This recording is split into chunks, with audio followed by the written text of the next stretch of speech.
प्यारे बच्चों, ऐसा कौन सा स्थान है जहां पर भारत सरकार ने रात्रि के समय 7 बजे के बाद में सूर्य अस्त होने के बाद में जाना वर्जित कर रखा है? तो प्यारे बच्चों, मैं बात कर रहा हूं राजस्थान में अजबगढ़ के पास में बना भानगढ़ का दुर्ग, जिसे भूतों का किला कहा जाता है। क्यों वहां पर जाना वर्जित कर रखा है? जहां वह दुर्ग कभी बाजार की रौनकों से गुलजार हुआ करता था, जहां गोपीनाथ मंदिर, मंगला मंदिर, गणेश मंदिर, सोमेश्वर मंदिर, पुरोहित जी की हवेली विद्यमान है।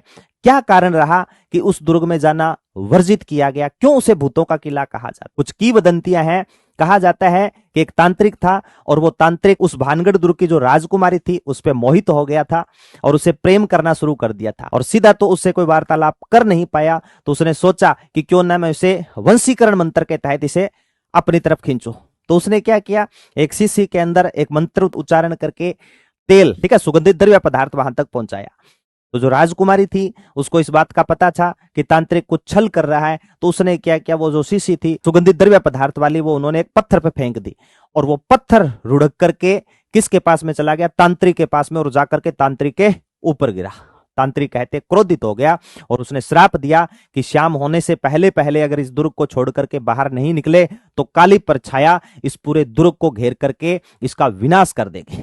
किंवदंती यह है कि वही काली परछाया पूरे दुर्ग का विनाश कर देती है, और उसके बाद में रात्रि के समय इस दुर्ग में कहते कुछ ना कुछ हलचल चलती रहती है।